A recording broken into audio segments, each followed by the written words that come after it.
बांग्लादेश के खिलाफ सीरीज के दूसरे टेस्ट यानी कानपुर टेस्ट में इंडिया के दो डिसीजंस पर बहुत क्रिटिसिज्म हो रहा है और राइटली सो होना भी चाहिए। और ये दोनों डिसीजंस इंडिया को इस टेस्ट मैच में बहुत नुकसान पहुंचा सकते हैं। ये दो डिसीजंस क्या हैं और ये कैसे नुकसान पहुंचा सकते हैं? तो इनमें से जो पहला डिसीजन है वो तो टॉस जीत कर पहले जो फील्डिंग करने का डिसीजन किया गया वो है। देखिए ये जो पिच है ये ब्लैक सॉइल पिच है। आल्दो के मौसम जो था वो थोड़ा ओवरकास्ट था, तो शायद रोहित शर्मा ये टेम्प्ट हुए कि इस मौसम में अगर हम पहले बॉलिंग करते हैं तो बांग्लादेश को जल्दी आउट कर सकते हैं। शायद पेसर से कुछ हेल्प मिले और कुछ लैटरल मूवमेंट मिले, तो उस वजह से उन्होंने डिसीजन कर तो लिया। मगर ये ब्लैक सॉइल पिच की नेचर हम सब जानते हैं कि ये टर्न करती है, पिच लो रहती है, पिच पे उतना बाउंस और कैरी नहीं होता जितना पिछले चेन्नई टेस्ट मैच में हमने देखा था।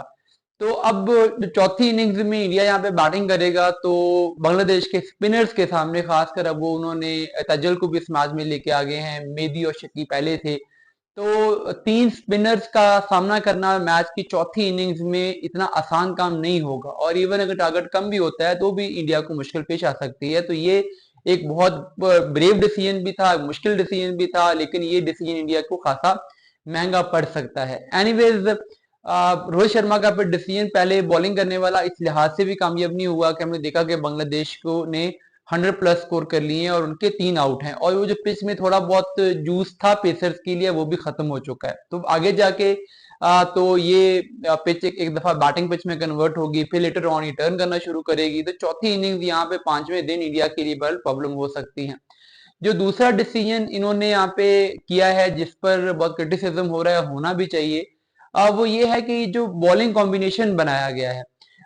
हालांकि ये खबरें पहले मैच से पहले आ रही थी, क्योंकि इन्फो ने भी ये रिपोर्ट किया था कि 3 स्पिनर्स के साथ इंडिया जाएगा और इंडिया सिराज को बिठाकर कुलदीप को इस मैच में खिलाएगा। आकाशदीप और बुमराह तो होंगे बट सिराज नहीं होंगे, क्योंकि ब्लैक सॉयल पिच पे पेसर्स को उस तरीके से हेल्प नहीं मिलेगी। आज ओवरकास्ट कंडीशन को देखते हुए रोहित शर्मा ने इस पर यू टर्न लिया इस डिसीजन पे और उन्होंने सिराज को भी प्लेइंग 11 में शामिल कर लिया।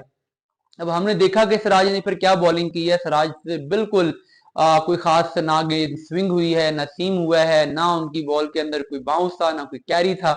तो आगे जाके और अश्विन ने आज पहले दिन ही यहाँ पे विकेट ली है, जिससे अंदाजा होता है कि ये आगे जाके स्पिनर्स को किस तरीके से हेल्प करेगी। तो अगर यहाँ पे कुलदीप खेल रहे होते तो ये इंडिया के बॉलिंग कॉम्बिनेशन के लिए बेहतर होता।